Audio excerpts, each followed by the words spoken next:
சபையார் அமர்வோம். தலைவரை தாழ்த்தி ஜெயிப்போம். என் கண்மலையும் என் மீட்பெருமாகிய கர்த்தாவே, என் வாயின் வார்த்தைகளும் எங்கள் யாவருடைய இருதயத்தின் தியானம் உடைய சமூகத்தில் பெரிதாக இருப்பதாக.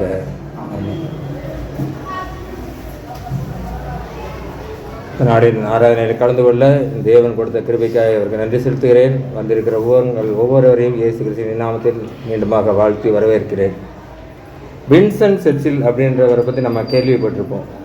இரண்டாவது உலகப் போரில் மிகப்பெரிய பங்கு வகித்தவர். இரண்டாவது உலகப் போரின் வெற்றிக்கு முக்கியமான காரணமும் அவர் தான். ஏன்னா மிகப்பெரிய ராஜதந்திரி, மிகப்பெரிய போர் தளபதி. இரண்டாம் உலகப் போரின் வெற்றிக்கு பின்னால் நிருபர்கள் அவரை சூழ்ந்து கொண்டு கேள்வியை கேட்கிறார்கள். நீங்கள் உங்கள் வாழ்க்கையிலே மறக்க முடியாத நாள் எது என்று. நிருபர்களுக்கு எதிர்பார்த்த விடை அங்கே வரவில்லை. அதற்கு பதிலாக அவர் என்ன சொன்னார் என்றால், என் மனைவி என்னை கரம் பிடித்த என்னுடைய திருமண நாள் என்றார். நிருபர்கள் எதிர்பார்த்தது இந்த போரில் கிடைத்த வெற்றி, அப்படிதான் அவங்க எதிர்பார்த்தாங்க. ஆனால் அவர் சொன்னது, என் மனைவி என்னை கரம் பிடித்த என்னுடைய திருமண நாள் என்று. இந்த திருமண நாளை குறித்து எபிரேயர் 13ஆம் அதிகாரம் 4ஆம் வசனம் இவ்வாறு சொல்கிறது, விவாகம் யாவருக்குள்ளும் கனமுள்ளதாயும் விவாக மஞ்சம் அசுசிப்படாததுமாய் இருப்பதாக. பொது மொழிபெயர்ப்பான விவிலியத்திலே திருமணத்தை அனைவரும் உயர்வாக மதியுங்கள் என்று கூறப்பட்டுள்ளது. இந்த நாளின் தென்னிந்திய திருச்சபையின் அட்டவணையின்படி நமக்கு கொடுக்கப்பட்டுள்ள தலைப்பானது ஹானர் மேரேஜ், திருமணத்தை மதியுங்கள், திருமணத்தை மேன்மையுள்ளதாக கருதுங்கள் என்று. நாம் கூட வீடுகளில் அநேக விழாக்களை கொண்டாடுவோம். புது வீடு கட்டினோன்னா பிரதிஷ்டை விழா, இன்னும் இந்துஸில் நிறைய பேர் பார்த்தோம் அப்படின்னா இந்த காதணி விழா, அப்படி நிறைய விழாக்கள் கொண்டாடுறோம். ஆனால் ஒரே ஒரு விழாவுக்கு மட்டும்தான் மரியாதையோட சொல்கிறேன், இது திரு மணவிழா. மணவிழான்னு மட்டும் சொன்னால் போதும், ஆனால் திரு மணவிழா. இன்னும் சவுத் சைட் பார்த்தோம் அப்படின்னா விவாக அறிக்கை அப்படின்னு வாசிக்க மாட்டாங்க, பரிசுத்த விவாக அறிக்கை. எல்லாம் ஒரு மரியாதை கலந்த மேன்மையானதாக நாம் திருமணத்தை கொண்டாடுகிறோம். ஆனால் தற்போதைய நிலைமையில் திருமண வாழ்வை எப்படி இருக்கிறது என்றால், ஒரு நாணயம் உள்ள வாழ்க்கையாக இருக்கிறது. சரியா தவறா? நாணயம் உள்ள வாழ்க்கையாக இருந்தால் சரி, நாணயத்தை போல வாழ்க்கை இருந்தால் சரியில்லை. நாணயத்தின் 2 பக்கங்கள் உண்டு. ஒரு பக்கத்தை இன்னொரு பக்கம் பார்க்கவே முடியாது. நிறைய வீடுகளில் கணவன் மனைவி எப்படி இருக்கிறாங்கன்னா நாணயத்தை போல இருக்கிறார்கள். ஒரே வீட்டில் ஒன்றா தான் இருப்பாங்க, சேர்ந்தே தான் இருப்பாங்க, ஆனால் முன்னுக்கு பின் முரணானவர்களாக இருப்பார்கள். இன்னும் சில வீடுகளில் கத்திரிக்கோளை போல இருப்பார்கள், சேர்ந்தே தான் இருப்பார்கள். ஒரு கீழே வரும்போது இன்னொன்று மேலே போகும், எதிரெதிர் திசையிலே பயணிக்கும். 2 பேர் சேர்ந்துதான் நாளைக்கு வருவார்கள், சேர்ந்துதான் எல்லா நிகழ்ச்சிகளிலும் பங்கு கொள்வார்கள். ஆனால் முன்னுக்கு பின் முரணாக இருப்பார்கள் அல்லது எதிரெதிர் திசையிலே பயணிப்பார்கள். இந்த திருமணத்தை குறித்து நாம் அறிந்து கொள்ள வேண்டும் என்றால் இது எல்லாராலும் அறிந்து கொள்ளவே முடியாது. இதுதான் வேதத்தில் கூட எபேசியர் 5:32 இந்த ரகசியம் பெரியது என்று சொல்லப்பட்டுள்ளது.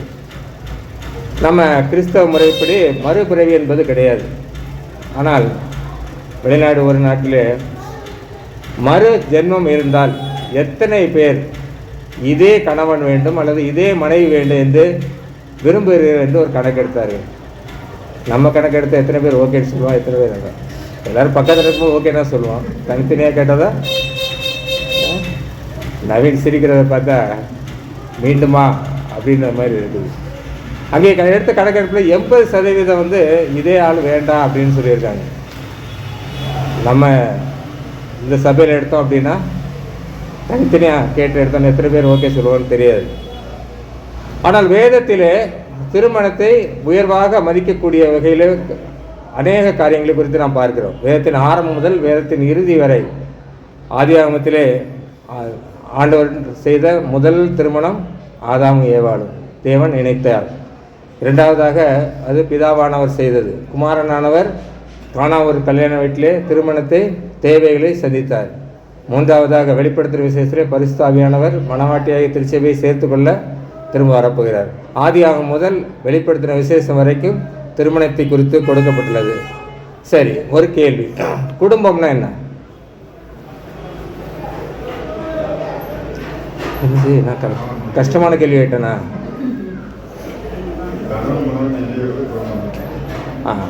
குடும்பம் என்பதை நாம் இரண்டாக பிரித்தோம் என்றால், குடு கூட்டல் இன்பம், ஒருவருக்கொருவர் இன்பத்தை கொடுப்பது, வாழ்விலும் தாழ்விலும் இறுதி நாள் வரை உன்னோடு இருப்பேன் என்று வாக்கு கொடுக்கிறோம். ஒரு தனி மனிதனாக இருந்த ஒருவர் ஒரு திருமணம் முடிந்தவுடனே அவர் குடும்ப தலைவனாகிறார் அல்லது குடும்ப தலைவி ஆகிறார். நல்ல பவர்ஃபுல் போஸ்ட், தலைவன் தலைவி என்ற போஸ்ட் கிடைக்கிறது. இந்த வீடு குடும்பம் என்ற வார்த்தை, குடும்பம் என்ற வார்த்தைக்கு எபிரேய வார்த்தை பைத், PAITH என்ற வார்த்தை பயன்படுத்தப்பட்டுள்ளது. சங்கீதம் 68:6, 1 நாளாகமம் 13:14 இந்த பைத் என்ற வார்த்தை தான் குறிப்பிடப்பட்டுள்ளது. அதாவது அங்கு வீடு என்று நாம் தமிழ் மொழிபெயர்ப்பில் பார்த்தாலும் கூட அது குடும்பத்தை குறித்ததாக காணப்படுகிறது. இந்த குடும்பமானது கடவுளால் உருவாக்கப்பட்டது, தனி ஒரு மனிதனால் உருவாக்கப்பட்டது அல்ல.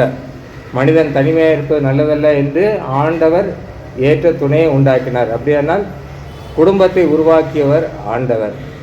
நாம் நினச்சிக்கிறோம் நாம் தான் ஒரு பொண்ணை பார்த்து கல்யாணம் பண்ணோம், இல்லை நாம் தான் ஒரு பையனை பார்த்து கல்யாணம் பண்ணி வச்சோம் அப்படின்னு அல்ல.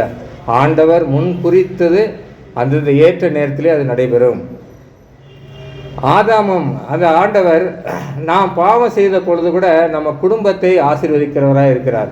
ஆதாமும் ஏவாளும் பாவம் செய்த போது கூட அங்கே ஆண்டவர் சாத்தானை சபித்தார், அந்த பூமியை சபித்தார். ஆனால் ஏவாளை சொல்லும்போது நீ வேதனையோடு பிள்ளை பெறுவாய் என்று தான் சொன்னார். வேதனை ஒன்று இருக்கிறது, ஆனால் பிள்ளை பெறுவாள், சந்ததி உனக்கு உண்டாயிருக்கும் என்று தான் கூறினார். ஆதாமை குறித்து சொல்லும்போது என்ன சொல்லியிருக்காரு? நீ உயிரோடு இருக்கும் நாளெல்லாம் பூமியின் பலனை புசிப்பாய், உயிரோடு இருக்கிற நாளெல்லாம் உனக்கு ஆகாரம் குறைவுபடாது. ஆண்டவர் என்னதான் நாம் தவறு செய்தாலும் நம்ம குடும்பத்தை ஆசீர்வதிக்கிறவராக இருக்கிறார். ஆதாமையும் ஏவாளையும் கூட ஆசீர்வதித்த அதே ஆண்டவர் தான் நம்மையும் ஆசீர்வதிக்க சித்தமுள்ளவராக இருக்கிறார். சரி, இதெல்லாம் வேதத்தின் பிரகாரம் உள்ளது. நாம் இந்த திருமணத்தை மதிப்பதற்கு நாம் என்ன செய்ய வேண்டும்? திருமணத்தை மேன்மையுள்ளதற்கு என்ன செய்ய வேண்டும்?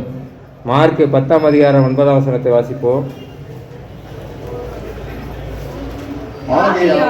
தேவன் இணைத்ததை மனுஷன் பிரிக்காதிருக்க கடவன் என்றார். தேவன் இணைத்ததை மனுஷன் பிரிக்காதிருக்க கடவன் என்றார். ஆண்டவர் இணைத்ததை மனுஷன் பிரிக்கக்கூடாது. இதே வசனம் மத்தேயு 19:6 கூட கூடப்பட்டுள்ளது. ஆண்டவர் இணைத்தது, ஆண்டவர் செய்த காரியத்தை மனுஷனாகிய நாம் அதை பிரிக்கவே நினைக்கக்கூடாது. அப்படியானால் சேர்ந்து வாழ்வதைத்தான் ஆண்டவர் விரும்புகிறார். மல்கியா வாசிக்கேட்ட மல்கியா புத்தகத்திலிருந்து மல்கியா 2:16 தள்ளி விடுதலை நான் வெறுக்கிறேன் என்று சொல்லுகிறார். அப்படியானால் ஆண்டவர் உருவாக்கிய இந்த திருமணத்திலே ஆண்டவர் விரும்புகிறது நாம் அனைவரும் சேர்ந்து வாழ வேண்டும், ஒருவருக்கொருவர் விட்டு கொடுத்து சேர்ந்து வாழ வேண்டும் என்பதைத்தான் எதிர்பார்க்கிறார். பொது மொழிபெயர்ப்பிலே மல்கியா 2:16 ஏனெனில் மன முறிவை நான் வெறுக்கிறேன். தள்ளி விடுதல் மாத்திரமல்ல, அங்கே பொது மொழிபெயர்ப்பில் மன முறிவை, அதாவது ஒருவருக்கொருவர் முறித்து பேசுவதை கூட ஆண்டவர் வெறுக்கிறார் என்று நாம் வேதத்திலே வாசிக்கிறோம். இந்த காலத்தில் அநேக விவாகரத்துகள் என்ன கிறிஸ்தவத்தில் அதிகமாக இருக்குது. ஏன்னா ஈஸியாக டைவர்ஸாக அப்ளை பண்ணுறோம். ஸ்டாட்டிக்ஸ் என்ன சொல்லுதுன்னா, விவாகரத்துகள் அதிகமாக கோர்ட்டில் பதிவு பண்ணப்படுகிறது கிறிஸ்தவ திருமணங்கள் என்று ஒரு ஸ்டாட்டிக்ஸ் சொல்லுகிறது. நிறைய பேர் என்ன பண்ணுறோம், சின்ன சின்ன காரியங்களுக்காக கூட என்ன பண்ணுறோம், விவாகரத்து அப்ளை பண்ணுறாங்க. இந்த காலத்தில், பழைய காலத்தில் பெற்றவர்கள் இருப்பார்கள், தாத்தா பாட்டி இருப்பாங்க, அவங்கெல்லாம் சொல்லி பேசியெல்லாம் சரி பண்ண. ஆனால் இந்த காலத்தில் சின்ன சின்ன விஷயத்தில் கூட டைவர்ஸுக்கு போயிடுறாங்க. உதாரணத்துக்கு சாம்பாரில் உப்பு சரியில்லைனா கூட, உப்பு கம்மியாக இருக்குன்னு சொன்னால் கூட டைவர்ஸ் அப்ளை பண்ணுவாங்க போல். இது இப்போ உள்ள காலத்தில் மாத்திரம் இல்லை, பழைய 2000 வருஷத்துக்கு முன்னாடி கூட மத்தேயு 19:3 புருஷனானவன் தன் மனைவி எந்த முகாந்திரத்தினாலும் தள்ளிவிடுவது நியாயமா என்று கேட்டார்கள். எந்த முகாந்திரம்? சாம்பாரில் உப்பு இல்லை அப்படின்னு சொன்னால் கூட தள்ளிவிடலாமா அப்படின்னு கேட்குறாங்க. புரியுதா? எந்த முகாந்திரம் ஆண்டவர் அப்பதான் சொல்றாரு, தேவன் இணைத்ததை மனுஷன் பிரிக்காதிருப்பானாக. மல்கியா 2ஆம் அதிகாரம் 15 பிற்பதிலே, ஆகையால் ஒருவனும் தன் இளவயதின் மனைவிக்கு துரோகம் பண்ணாதபடிக்கு உங்கள் ஆவியை குறித்து எச்சரிக்கையாக இருங்கள். ஒருவனும் தன் இள வயதின் மனைவிக்கு துரோகம் பண்ணக்கூடாது. அதே போல் ஒருத்தியும் தன் கணவனுக்கு துரோகம் பண்ணக்கூடாது. மல்கியா 2:14 நீங்கள் துரோகம் பண்ணாமல் இருங்கள் என்று சொல்லப்பட்டிருக்கிறது. நாம் திருமணத்தின் போது அநேக உடன்படிக்கையை அல்லது அநேக வாக்குறுதிகளை கொடுக்கிறோம். அந்த வாக்குறுதிகளில் நாம் உண்மையுள்ளவர்களாக இருக்க வேண்டும். 1 Corinthians 4:2 மேலும் உக்கிரானக்காரன் உண்மையுள்ளவன் என்று காணப்படுவது அவசியம். நாம் திருமணத்தின் போது கொடுத்த வாக்குறுதிகளை, அந்த உக்கிரான பொறுப்பை நாம் உண்மையாய் காப்பது நம்முடைய மிக மிக அவசியம் என்று வேதத்திலே வாசிக்கிறோம். நிறைய நேரங்களில் உள்ளதை உள்ளதென்று சொன்னால் நமக்கு பிரச்சனையே கிடையாது. மத்தேயு 5:37 உள்ளதை உள்ளதென்றும் இல்லதை இல்லை என்று சொல்லுங்கள், இதற்கு மிஞ்சினது தீமையினால் உண்டாயிருக்கும். உள்ளதை உள்ளதை சொல்லிட்டு போயிட்டே இருக்கலாம். பொய் சொன்னால் தான் நிறைய இடத்துல என்ன பண்ணுறோம், மாற்றி மாற்றி பேசி மாட்டிக்கிறோம். ஏன்னா ஃபஸ்ட்டு ஒரு ரீசன் சொல்லியிருப்போம், கொஞ்ச நேரம் கழித்து கேட்டால் இன்னொரு ரீசன் சொல்லுவோம். எதான் 2 Corinthians 1ஆம் அதிகாரம் 17-18 ஆமாம் என்கிறதும் அல்ல அல்ல என்கிறதும் மாம்சத்தின்படி யோசிப்பது. மாம்சத்தின்படி தவறான கருத்துக்களை நாம் சொல்லுவோம் என்றால் ஒரு சில சமயத்தில் ஆமாம் அப்படின்னு சொல்லுவோம், ஒரு சில சமயத்தில் இல்லை இல்லை, எல்லாமே வேதத்தில் கொடுக்கப்பட்டுள்ளது. அப்படியானால் நாம் உக்கிரானத்தோடு உண்மையை பேசி பழக வேண்டும். எபிரேயர் 3:2 மோசே தேவனுடைய வீட்டில் எங்கு உண்மையிலான இருந்தான் என்று வாசிக்கிறோம். நாம் வீட்டிலே எல்லா காரியங்களிலும் உண்மையுள்ளவர்களாக இருக்க வேண்டும் என்பதைத்தான் ஆண்டவர் விரும்புகிறார். அப்படி இருந்தால் மாத்திரமே அங்கு பிரிந்து போவது இல்லாமல் சேர்ந்து வாழ்வது சாத்தியமாக இருக்கும். ஒருவரை ஒருவர் என்ன பண்ணோம், நம்பணும், விசுவாசிக்கணும். விசுவாசம் நம்பிக்கை நாம் வாசிக்கிட்டதிலே ஒருவரை நான் என்ன பண்ணோம், நம்பணும்.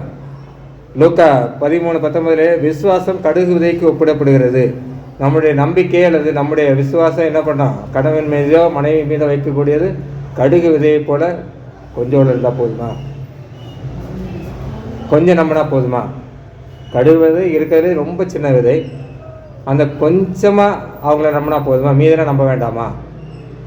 ஏன்னா விசுவாசம் கடுகு விதைக்கு தான் ஒப்பிடப்பட்டு இருக்குது. அப்படியானால் நான் என் மனைவி மீது வைத்திருப்பதோ இல்லை என் மனைவி என் மீது வைத்திருப்பதோ கொஞ்சம் போல நம்பிக்கை போதுமா? முழுசாக நம்பணும். உழைத்து மரமாக ஆனதுக்கப்புறம் பெரிய வெச்சமாக காணப்படும். அது இல்லாமல் கடுகு விதை பூர்ண வடிவானது. நீங்கள் மைக்ரோஸ்கோப்பில் வச்சு பார்த்தீங்கன்னா மேலே சின்ன சின்ன மேடு பள்ளம் கூட இருக்காது. ஏன்னா அந்தளவுக்கு எந்த விதமான ஒரு சந்தேகமும் இல்லாத ஒரு நம்பிக்கை, அதுதான் அந்த கடுகு விதைக்கு ஒப்பிடப்பட்டுள்ளது. பூர்ண வடிவுள்ளது ரொம்ப ஹார்டாக இருக்கும். நீங்கள் கடுகு விதையை வச்சு இது தட்டினீங்கன்னா என்ன பண்ணும், தெரிச்சு ஓடத்தான் செய்வது, லேசில் உடைக்கிறது கஷ்டம். அதே போல் கடினமான அன்பு, அதாவது ஒரு வைராக்கியமான அன்பு, ஒரு வைராக்கியமான நம்பிக்கை அவர்களுக்கு இடையே காணப்பட வேண்டும். இப்படியே ஒரு நம்பிக்கை உள்ள வாழ்க்கை வாழ்ந்தால்தான் அங்கே பிரிந்து போவது குறைவாக இருக்கும். ஏனென்றால் ஆண்டவர் இணைத்ததை மனுஷன் யாரும் பிரிக்கக்கூடாது. நாம் கூட என்ன பண்ணக்கூடாது, மற்றவங்க குடும்பத்தில் ரொம்ப தலையிட்டு, ஈவன் நம்முடைய பிள்ளைகளுடைய திருமணத்தில் விஷயத்தில் கூட, குடும்ப விஷயத்தில் கூட ரொம்ப தலையிட்டு அவங்களே பிரிக்கிறதுக்கு முயற்சி பண்ணிடக்கூடாது.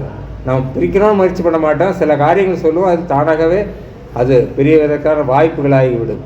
மற்றவர்களுடைய குடும்பத்து விஷயத்தில் ரொம்ப தலையிடக்கூடாது. கேட்டால் அவர்களுக்காக ஜபிக்கலாம வழியா நாம் கேட்டுட்டு என்ன பண்ணுவோம், ஜென்ரலாக பக்கத்தில் இருக்கவங்ககிட்ட போய்ட்டு அக்கா அக்கா கேட்டிங்களா, அந்த வீட்டில் அப்படி இதுதான் அங்கே குடும்பம் பிரிவதற்கான காரணம். ஸோ ஆண்டவர் விரும்புகிற அந்த காரியம் பிரிந்து போகாமல் இருப்பது, தள்ளிவிடாமல் இருப்பது, அதை நாம் செய்தோம் என்றால் இது நாம் தேவனுக்கு பிரியமான திருமண வாழ்க்கையை வாழ்கிறோம் என்று அர்த்தம். கர்த்தர் இப்படிப்பட்ட மேன்மையை தான் விரும்புகிறார். இரண்டாவதாக, திருமணத்தை அன்பின் மூலம் மேன்மைப்படுத்த வேண்டும். ஒருவரில் ஒருவர் அன்பாயிருந்து நாம் மேன்மைப்படுத்த வேண்டும். இந்த வாசி கேட்ட 1 Corinthians 13ஆம் அதிகாரத்தில் முழுவதுமே அன்பை பற்றி தான் கூறப்பட்டுள்ளது. எல்லா கல்யாண வீடுகள்லேயும் இந்த அன்பை பற்றி அதிகமாக பேசப்படும். இந்த செய்திகளில் அதிகமாக பயிரப்படுவது அன்பு குறித்து 1 Corinthians 13ஆம் அதிகாரம். இதில் கணவர்கள் எப்படி உருவாக்கப்பட்டார்கள் என்று நாம் ஆதியாகமத்திலே வாசிக்கிறோம். ஆண்டவர் ஆதியாகமம் 2:7 தேவனாய் கர்த்தர் மனுஷனை பூமியின் மண்ணினாலே உருவாக்கி ஜீவ சுவாசத்தை அவன் நாசியிலே ஊதினார், மனுஷன் ஜீவாத்துமாவானான். ஆண்டவர் என்ன பண்ணுறார்? ஆதாமை உருவாக்கும் போது மண்ணிலிருந்து எடுக்கிறார், அவருடைய சுவாசத்தை. இதான் ஆண்டவர் ஆதாமை உருவாக்கின ஒரு டிசைன். அப்படியானால் ஒரு குடும்பத்திற்கு தேவையான உழைப்பை ஆதியாகமம் 2:16 ஏதேன் தோட்டத்தை பண்படுத்தவும் காக்கவும் வைத்தார் என்று வாசிக்கிறோம். அப்படியானால் ஒரு குடும்பத்துக்கு தேவையான உழைப்பை செய்ய வேண்டியது கணவர்கள். மாத்திரமல்ல, தேவனோடு உறவாயிருக்க வேண்டும். அதுதான் ஆண்டவர் அங்கே ஒரு டிசைனாக உருவாக்கிறார். மண்ணினாலே உருவாக்கினார், ஏனால் மண்ணில் அவன் கஷ்டப்பட்டு உழைக்க வேண்டும். இரண்டாவதாக ஜீவ சுவாசத்தை ஊதினார், அவன் தேவனோடு ஐக்கியமாக இருக்க வேண்டும். அப்படி ஐக்கியமாக இருக்கும்போது மாத்திரம்தான் குடும்பத்திலே அன்பு அதிகமாக காணப்படும். ஆதாமுக்கு ஏற்ற துணையை ஆண்டவர் தான் உருவாக்கினார். இப்போ உள்ள காலத்தில் அவங்கவுங்களுக்கு ஏற்ற துணையை அவங்கவுங்களே தேடிக்கிறோம். ஆனால் ஆண்டவர் ஏற்ற துணையை உருவாக்கும் போது தான் அங்கே அன்பு அதிகமாக காணப்படும். அந்த ஆண்டவர் ஏற்ற துணையை உருவாக்கி கொடுத்த அந்த துணையிடமே நாம் என்ன பண்ணோம்? மிகவும் அன்பாக இருக்க வேண்டும். எபேசியர் 5:25 வாசிப்போம். எபேசியர் 5:25.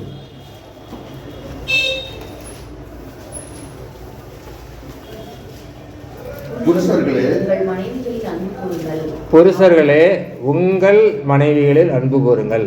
புருஷர்களே மனைவிகளில் அன்பு கூறுங்கள் அப்படின்னு எழுதியிருக்கலாம். ஆனால் புருஷர்களே உங்கள் மனைவிகளில் அன்பு கூறுங்கள்.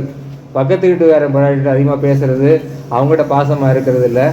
புருஷர்களே மனைவிகளில் அன்பு கூறுங்கள் அப்படின்னாலே என்னுடைய மனைவி தான் எனக்கு பொருந்தும். ஆனால் வேதத்தில் என்ன பண்ணும்? ஒவ்வொரு வார்த்தையும் புருஷர்களே உங்கள் மனைவிகளில் அன்பு கூறுங்கள். அப்படியானால் என்ன பண்ணோம்? நம் மனைவிட்ட அன்பாக இருக்க வேண்டும். எபேசியர் 5:28 மனைவிகளை தங்கள் சொந்த சரீரங்களாக பாவித்து அவர்களில் அன்பு கூற வேண்டும். ஏனென்றால் நாம் திருமணம் செய்யும்போது கொடுத்த வாக்குறுதி அதான், உன்னுடன் அன்பாயிருப்பேன் என்று. அப்படியானால் தன்னுடைய சொந்த சரீரமாக நாம் இருக்கும்போது, தன்னுடைய மனைவி சொந்த சரீரமாக இருக்கும்போது மனைவியை அடிக்கிறவன் யார்?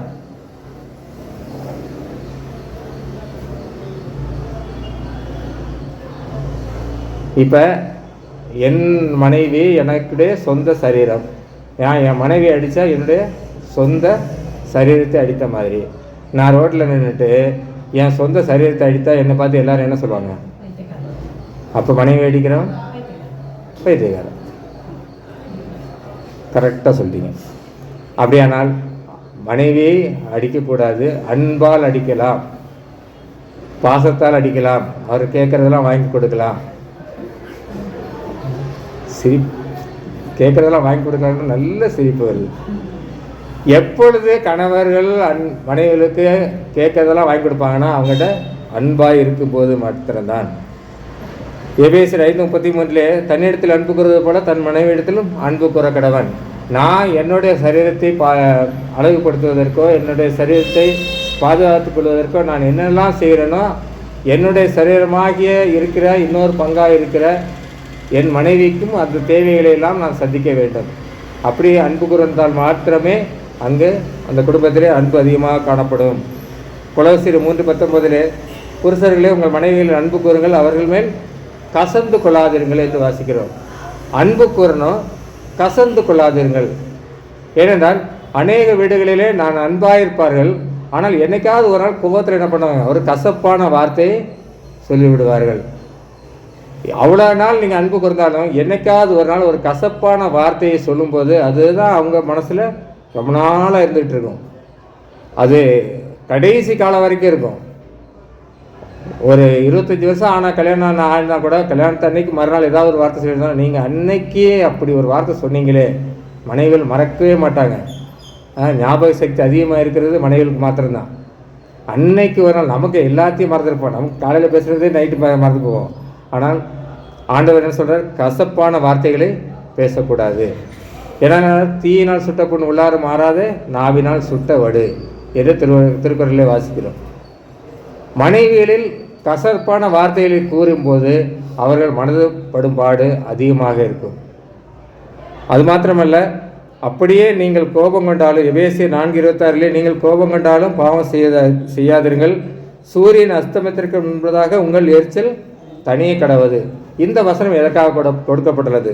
நீங்கள் கோபம் கொண்டாலும் பாவம் செய்யாதிருங்கள். சூரியன் அஸ்தமிக்கிறதுக்கு முன்னதாக உங்கள் எரிச்சல் தனியே கடவது. கோபம், மனைவியிட்ட கோபம் கொண்டாலும் சரி, மனைவி கணவனிட கோபம் கொண்டாலும் பாவம் செய்யாதீர்கள் என்றால் எரிச்சலான வார்த்தைகளை பேசக்கூடாது, அவர்கள் மனம் புண்படியாக நடக்கக்கூடாது. இதுதான் பாவம் செய்யாதிருத்தல். அது மாத்திரமல்ல, அப்படியே இருந்தாலும் சூரியன் அஸ்தமிக்கிறதுக்கு முன்பதாக, சூரியன் மறைவதற்கு முன்பதாக அதையெல்லாம் மறந்து விட வேண்டும். இல்லைன்னா என்ன ஆகும்? கணவன் படுத்திருப்பார், நைட்டு ஃபுல்லாக பக்கத்தில் இன்னொருத்தர் வந்து உட்காருவார். யார்? பிசாசான வந்து உட்காருவான். நீ இவ்வளோ கஷ்டப்பட்டு உழைக்கிற நவீன், ஆனாலும் பாரு, இந்த ஒரு சின்ன விஷயத்துக்கு மனைவி இவ்வளோ கோவப்பட்டாங்களே அப்படின்னு சொல்லி என்ன பண்ணாங்க, ஸ்கூர் ஏற்றிக்கிட்டே இருப்பாங்க. அந்த பக்கம் மனைவி தனியாக படுத்திருப்பாங்க. அவங்ககிட்ட வீட்டுக்காக 24 மணி நேரம் உழைக்கிற, 3 நேரம் சுட சுட வச்சு கொற்றி கொடுக்குற அந்த ஆளுக்கு. ஆனாலும் இன்னைக்கு ஒரு நாள் கொஞ்சம் உப்பு கம்மியாக போச்சு, அதுக்கு இந்த மாதிரி ஒரு வார்த்தை சொல்லிட்டாரு. அப்படி அந்த பக்கம் வந்து ஸ்கூர் ஏற்றுவான். காலையில் எந்திரிச்சுப்பாங்க, காப்பியை கொண்டு வந்து அக்கா கொண்டு வந்து பிரதர்கிட்ட கொடுப்பாங்க. இவர் எதேச்சும் எந்திரிக்கும் போது கிளேஸை கை தட்டி கீழே விழுந்துடும். உடனே என்னாரு, உனக்கு அறிவு இருக்கா, இப்படியா பக்கத்தில் வந்து கொடுக்கறது? இவர் ஒரு வார்த்தை சொல்லுவார். அந்த அம்மா என்ன சொல்லும், உங்களுக்கு கண்ணு இல்லையா, கரெக்டாக வாங்கக்கூடாதா அப்படின்னு. இவர் என்ன சொல்லுவார் பதிலுக்கு, உங்கள் அம்மா உன்னைய எப்படி தான் வளர்த்தாங்களோ இப்படி தான் வளர்த்துருக்காங்களே. உடனே இந்த அம்மா என்ன பண்ணும், உங்கள் அம்மா மட்டும் யோக்கியமாக உங்கள் மாமனார் மாமியார் நாத்தனார் எல்லா நார்களும் அங்கே நாரும். அதனால தான் ஆண்டவர் சொல்லியிருக்காரு, சூரியன் அஸ்தமத்திற்கு முன்பதாகவே உங்கள் கோபம் தனியே கிடவுது. ஆண்களுடைய கோபங்கள் தனியே கிடவுது. இவ்வளோ ஆண்களை பற்றி பேசிட்டோம். மனைவிகளை குறித்து சொல்லும்போது ஆதாமின் டிசைன் என்ன? ஆதாமின் விலா எலும்பிலிருந்து உருவாக்கப்பட்டவள். அதாவது தலையிலேருந்து உருவாக்கலை, காலிலிருந்து உருவாக்கலை, கண்ணிலேருந்து உருவாக்கலை. இதே அதாவது விலா எலும்புலேருந்து ஈக்குவல் ரைட்ஸ் அங்கேருந்து உருவாக்கிறார். எபேசியர் 5:28 மனைவிகளே கர்த்தருக்கு கீழ்ப்படுகிறது போல உங்கள் சொந்த புருஷருக்கு கீழ்ப்படியுங்கள். அங்கே எப்படி உங்கள் மனைவிகளை அன்பு கூறுங்கள் என்று சொன்னது போல இங்கே உங்கள் சொந்த புருஷருக்கு கீழ்ப்படியுங்கள். ஆண்டவருக்கு கீழ்ப்படுகிறோம், ஆலயத்துக்கு ஒழுங்காக போகிறோம், எல்லாமே செய்கிறோம், ஜபிக்கிறோம், வேத வாசிக்கிறோம், எல்லாம் சரி. ஆனால் கணவனுக்கு கீழ்ப்படுகிறோமா? ஆண்டவர் என்ன சொல்கிறார்? கர்த்தருக்கு கீழ்ப்படுகிறது போல நீங்கள் உங்கள் சொந்த புருஷருக்கு கீழ்ப்படிய வேண்டும். எபேசியர் 5:33 மனைவியும் புருஷனிடத்தில் பயபக்தியாக இருக்க கடவுள். பக்தியாக இருக்க வேண்டியது கடவுளிடம், பயபக்தியாக இருக்க வேண்டும் கணவனிடம். நீதிமொழிகள் 31:10 குணசாலியான ஸ்திரீயை கண்டுபிடிப்பவன் யார்? அவளுடைய விலை முத்துக்களை பார்க்கிலும் உயர்ந்தது. ஒரு பெண் என்பவள் அவளுடைய விலையானது முத்துக்களை பார்க்கிலும் விலை அதிகமானது. ஏனென்றால் அவர்தான் குணசாலியான ஸ்திரீ. குணசாலியான ஸ்திரீ நீதிமொழிகள் 12:4 குணசாலியான ஸ்திரீ தன் புருஷனுக்கு கிரீடமாக இருக்கிறாள். நிறைய வீடுகளில் கிரீடமாக இருக்கிறாங்களோ இல்லையோ, புருஷன் என்ன பண்ணுறாங்க? அடிமையாக நடத்துகிறார்கள். சில வீடுகளில் ராஜாவை போல் நடத்துகிறார்கள். ஆனால் நாம் ஒன்றை மறந்து விடக்கூடாது, ராஜாவாக நடத்துகின்ற மனைவியானவள் யார்? ராணி. அடிமையாக வச்சுருந்தா அவங்க யார்?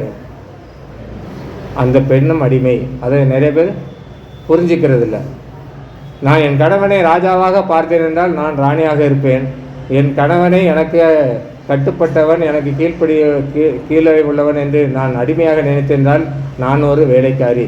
இதை புரிந்து கொண்டால் அந்த குடும்பத்திலே மகிழ்ச்சியாக இருக்கும், அன்பாக இருப்பார்கள். மாத்திரமல்ல, நீதிமொழிகள் 14 புத்தியுள்ள ஸ்திரீ தன் வீட்டை கட்டுகிறாள். புத்தியுள்ள ஸ்திரீ தன் வீட்டை கட்டுகிறாள். வீடுகளிலே காணப்படுகிற குறைகள் எல்லாவற்றையும் அவள் சரி செய்து அந்த வீட்டை நல்ல விதமாக கட்டுகிறாள். நான் என்னுடைய சொந்த காரியத்தை ஏற்கனவே சொல்லியிருப்பேன் நினைக்கிறேன். இருந்தாலும் புதுசாக நிறைய பேர் வந்திருக்கிறனால சொல்கிறேன். நான் இந்த ஒசூருக்கு வந்தப்போ ஐடிஐ முடிச்சுட்டு தான் வந்தேன். ஏற்கனவே சொல்லியிருந்தா தெரியாத மாதிரியே கேட்கணும், ஓகேங்களா? தெரியாத மாதிரியே கேட்கணும். நான் திருமணம் செய்யும்போது ஒரு ஆசிரியர் படிப்பு படித்த ஒரு டீச்சரை கல்யாணம் பண்ணேன். நான் வந்து ஐடிஐ கல்யாணம் முடிச்சு இங்கே வந்தவுடனே ஒரு ஸ்திரீ புத்தியாக எப்படி பேசுகிறாள் என்பதற்கு இந்த உதாரணத்தை சொல்லிடுறேன். அவங்க வந்தவுடனே என்ன சொன்னாங்க, ஒரு 2-3 மாதம் ஒன்றும் கண்டுக்கல. கொஞ்ச நாள் கழிச்சு சொன்னாங்க, எங்கள் வீட்டில் எல்லாருமே டிகிரி ஹோல்டரு. எங்கள் அண்ணன் ஒரு டிகிரி, எங்கள் அண்ணி அவங்க பிஎஸ்சி பிஎட் முடிச்சுட்டு டீச்சராக ஒர்க் பண்ணுறாங்க. எங்கள் அக்கா மாப்பிள்ளை அவர் ஒரு டிகிரி ஹோல்டர் முடிச்சுட்டு பேங்க்கில் மேனேஜராக ஒர்க் பண்ணுறாரு. எங்கள் அக்கா ஸ்கூலில் ஹெட் மாஸ்டராக இருக்காங்க, அவங்க ஒரு டிகிரி ஹோல்டர். எங்கள் குடும்பத்தில் படிக்காத ஒரே ஆள் அப்படின்னா நீங்கள் ஒரு ஆள் தான். இது ரொம்ப கோபமாக சொல்ல சிரிச்சுட்டே சொன்னாங்க. ஏதாவது ஃபங்க்ஷன் போகும்போது ஏதாவது பேசும்போது எங்கள் வீட்டுக்கார் படிக்கலை அப்படின்னு சொல்லுனா எனக்கு கஷ்டமாக இருக்கு, நீங்கள் ஏதாவது படிங்கலை புத்தியாகி சொன்னாங்க. நான் அது வரைக்கும் படிக்கணும்னு ஒரு எண்ணமே இல்லாமல் இருந்தாலே என்ன பண்ணேன், முதல்ல சரி நம்மளும் தான் ஒரு டிகிரி பண்ணுவோமே எல்லாருக்கும் விரும்புகிற மாதிரி அப்படின்னு சொல்லி ஒரு டிகிரி அப்ளை பண்ணேன். எம்ஏ படித்தேன். எம்ஏ முடித்தவொடனே படிக்கிறதுக்கான ஆசை வந்ததுனால எம்ஃபில் அதுக்கு எம்ஃபில் பண்ணேன். எம்ஃபில் முடிச்சுட்டு சரி இதனுடைய எண்டு வந்து டாக்டரேட். ஸோ டாக்டரேட் பதிவு பண்ணலாம் அப்படின்ட்டு படிக்கிறதுக்கு அப்ளை பண்ணேன் பெரியார் யூனிவர்சிட்டியில். எங்களுக்கு கைட் பண்ணக்கூடிய தமிழ் டிபார்ட்மெண்ட் ஹெச்ஓடி அவர் 2 டாக்டரேட் கேண்டிடேட் தான் கைட் பண்ண முடியும் ஒரு டைமில். நான் அதியமான் காலேஜில் போய் பேசும்போது அவர் என்ன சொன்னால், நான் 2 பேர் கைட் பண்ணிகிட்ருக்கேன், ஒரு 2 வருஷம் முடிச்சு அவங்க முடிச்சு போயிட்டாங்க, அதுக்கப்புறம் நான் அவங்கள கைட் பண்ணுறேன் அப்படின்ட்டாங்க. ஸோ 2 வருஷம் ஹோல்ட் ஆகிடுச்சு. சரி 2 வருஷம் ஏன் வேஸ்ட் பண்ணணும் அப்படின்னு சொல்லிட்டு எம்எஸ்சி சைக்காலஜி படிக்கலாம் அப்படின்னு சொல்லி எம்எஸ்சி சைக்காலஜி படித்தேன். படித்து முடிச்சதுக்கப்புறம் எகைன் வந்து டாக்டரேட் திரும்ப கன்டினியூ பண்ணி ஒரு 2 வருஷம் அதுக்கான எல்லா ப்ராஜெக்ட் எல்லாத்துக்கும் தேவையான மெட்டீரியல்லாம் எடுத்துட்டேன். ஒரு 15 நாள் எனக்கு வந்து ஃபீல்டு ஒர்க் போய் பண்ணி டேட்டா கொஞ்சம் கலெக்ஷன் பண்ண வேண்டியிருந்துச்சு. நான் ஏற்கனவே ஐடிஐ முடித்து மிஷின்ஸ் எங்கள் கம்பெனியில் ஆப்ரேட்டர் ஒர்க் பண்ணது. டிகிரி முடித்ததுனால எங்கள் கம்பெனியில் ஒரு பாலிசி கொண்டு வந்தாங்க, டிகிரி முடித்தவங்கள இன்டர்வியூ பண்ணி ஸ்டாஃப் கேட்டகரி மாற்றுறாங்க. அதில் நான் வந்து சூப்பர்வைசராக மாறி ஒரு ஷிஃப்ட்டுக்கு இன்சார்ஜாக இருந்தேன். எனக்கு 15 நாள் லீவ் வேணும். எங்கள் மேனேஜர்கிட்ட போய் கேட்குறேன். அவர் சொன்னார், நீங்கள் லீவ் போட்டு போனால் உங்கள் ஷிஃப்ட்டில் இருக்க 40 பேரை மெயின்டைன் பண்ணுறது யார், கம்பெனி வேலையா அதான்ட்டு நீங்கள் டிசைட் பண்ணிக்கோங்க. சரி நமக்கு கம்பெனி வேலை தான் முக்கியம் அப்படின்ட்டு அதை ட்ராப் பண்ணிட்டேன். டாக்டரேட் பண்ணலை. இருந்தாலும் மனசுக்குள்ளே டாக்டரேட் பண்ணணுன்னு ஒரு ஆசை இருந்துகிட்டே இருந்தது. சரி நான் அதுக்கப்புறம் உங்களை நிறைய பேர் தெரியும், ஒசூர் மெயின் சர்ச்சில் ஸ்கொயருக்கு இன்சார்ஜாக ஒரு கிட்டத்தட்ட ஒரு 11 வருஷம் இருந்தேன். அப்போ வந்து நிறைய ஐயர்மார்கூட பழகிறது வர சீஃப் கெஸ்ட்டோட பழகும்போது ஆஃப்டர் ரிட்டைர்மெண்ட் நம்ம ஏன் திரும்ப ரிட்டைர்மெண்ட் ஆன பிறகு நிறைய பேர் வேலைக்கெல்லாம் போகிறாங்க, நம்ம ரிட்டைர்மெண்ட் ஆன பிறகு என்ன பண்ண போகிறோம், ஏன் தியாலஜியில் படிக்கக்கூடாது அப்படின்னு சொல்லிட்டு நிறைய யூனிவர்சிட்டி சர்ச் பண்ணிகிட்டே இருந்தேன். அப்போ தான் ஒரு யூனிவர்சிட்டி கிடச்சிது. அதில் பிடி படிக்கிறதுக்காக அப்ளை பண்ணேன். பிடி படிக்கிறதுக்கு அப்ளை பண்ணும்போது நம்ம ஏற்கனவே படித்து முடிச்சு டிகிரி சர்டிஃபிகேட் அங்கே வந்து காப்பி அனுப்பணும். ஸோ நான் டிகிரி சர்டிஃபிகேட் என்னோட இதெல்லாம் அனுப்பினோடனே அங்கேருந்தே கால் பண்ணாங்க, நீங்கள் ஆல்ரெடி எம்ஃபில் முடிச்சிருக்கீங்க, ஏன் நீங்கள் டாக்டரேட் பண்ணக்கூடாது அப்படின்னு கேட்டாங்க. எனக்கு அப்போ தான் சந்தோஷமாக, நம்ம டாக்டரேட் படிக்கணும்னு நினச்சிட்டு இருந்தோம், ஆண்டவர் எப்படி வழி நடத்துகிறாருன்ட்டு சரி அதை அப்ளை பண்ணேன். ஸோ டாக்டர் ஆஃப் டிவினிட்டி, அதாவது இறையியல் கல்லூரியில் ஒரு டாக்டரேட் பண்ணி முடித்ததுக்கப்புறம் 2 வருஷம் அப்படியே போயிடுச்சு. அதுக்கப்புறம் ஆல்ரெடி எம்எஸ்சி சைக்காலஜி பண்ணியிருக்கோமே, ஏன் கிறிஸ்டின் கவுன்சிலிங் அதில் ஏதாவது டாக்டரேட் பண்ண முடியுமான்னு பார்த்தா அதில் ஒரு கோர்ஸ் இருந்தது, PhD in Christian counselling. So ஒரு டிகிரி கூட படிக்காத என்ன இன்னைக்கு 5 டிகிரி ஹோல்டர், 2 டாக்டரேட். அதில் இது யார் பண்ணது, படிக்க வச்சது யார்? ஏக்கா கஷ்டப்பட்டு படித்தது நான், ராப்பெல்லாம் முடிச்சிருந்தது நான், அதுக்கு பணம் செலவு பண்ணது நான், பிஹெச்டி பண்ணுவோம் நைட்டு 2 மணி 3 மணி வரைக்கும் அது எழுதுனது நான். ஆனால் அவங்க தூண்டி விட்டாங்க, ஸ்டிமுலேட் பண்ணி விட்டாங்க. ஆனால் அதே ஆள் வந்து எல்லோரும் எங்கள் வீட்டில் எல்லாம் படித்தவங்களா இருக்காங்க, என்னை வந்து அங்கே படித்தவங்க கேட்டாங்க, இங்கே படித்தவங்க கேட்டாங்க. நான் போய் ஒரு மிஷின் ஆப்ரேட்டரை வந்து ஒரு ஐடிஐ முடித்தவங்க வந்து கல்யாணம் பண்ணிட்டு அப்படி சொல்லியிருந்தால் நான் படிச்சிருப்பேனா? படிச்சிருக்க மாட்டேன். ஆனால் புத்தியுள்ள ஸ்திரீ தன் வீட்டை கட்டுகிறாள் என்ற வார்த்தைக்கு என் மனைவி உதாரணம். நான் நிறைய இடங்களில் போகும்போது நிறைய கல்யாண வீடுகளில் செய்தி கொடுக்க சொன்னாங்கன்னா மேரேஜ் சர்வீஸில் இந்த வார்த்தையை கண்டிப்பாக போட்டுருவேன். ஏன்னா ஒரு மனைவி எப்படி நடந்து கொள்ள வேண்டும் அப்படின்றதுக்கு இது ஒரு உதாரணம், ரோல் மாடல் நாங்கள் தான். ஸோ அன்றைக்கி அந்த மாதிரி தியாலஜி படித்தனால இன்றைக்கி இந்த மாதிரி ஒரு ட்ரெஸ் போட்டுட்டு நிற்கிறதுக்கு ஒரு வாய்ப்பு கர்த்தர் கொடுத்தார். இதுக்கு காரணம் புத்தியுள்ள ஸ்திரீ. கணவன் எப்படி மனைவியோட அன்பாக இருக்கிறாரோ அதே போல் மனைவிகளும் கணவனிடத்தில் அன்பாக இருக்க வேண்டும், புத்தியுள்ள ஸ்திரீயாக காட்டிக்கொள்ள வேண்டும். முதலாவதாக நாம் பிரிந்து போகாமல் திருமணத்தை மதிக்க வேண்டும், அன்பாக இருந்து திருமணத்தை மதிக்க வேண்டும். மூன்றாவதாக மல்கியா 2:15 வாசிப்போம். மல்கியா 2:15. அவர் ஒருவனை அல்ல படைத்தார், ஆவி அவரிடத்தில் பரிபூரணமாய் இருந்தது. பின்னை ஏன் ஒருவனை படைத்தார்? தேவ பக்தியுள்ள சந்ததியை பெரும்படிதானே. ஆகையால் ஒருவனும் தன் இளம் வயதின் மனைவிக்கு துரோகம் பண்ணாதபடிக்கு உங்கள் ஆவியை குறித்து எச்சரிக்கையாயிருந்தார். ஆவி அவரிடத்தில் பூர்ணமாக இருந்த போதும் ஒருவனை மாத்திரம்தான் படித்தார். எதற்காக? தேவ பக்தியுள்ள சந்ததிகளை பெறுவதற்காக. இந்த உலகத்திலே திருமணம் பண்ணுறவங்க எல்லாரும் என்ன பண்ணுறாங்க? குழந்தைகளை பெற்றுக்கிறாங்க. ஆனால் ஆண்டவர் நம்மிடம் எதிர்பார்ப்பது தேவ பக்தியுள்ள சந்ததிகளை பெறும்பதுதான். ஆண்டவர் உலகத்தில் உள்ள ஜீவராசிகள் எல்லாத்தையும் படிக்கும்போது ஜோடி ஜோடியாக நிறையா படித்தார். அதே மாதிரி மனுஷர்களோட வரிசையாக நிறையா படிச்சுக்கிட்டு இருந்திருக்கலாம். ஆனால் ஆண்டவர் ஒருவனைத்தான் படித்தார். அவன் யாருன்னா தேவ பக்தியுள்ள சந்ததியை பெற வேண்டும். தானியலைப் போல ஒரு சாமுவேலைப் போல பக்தியுள்ள பிள்ளைகளை பெற்றெடுக்க வேண்டும். அதன் மூலமாக சந்ததிகள் வளர வேண்டும்.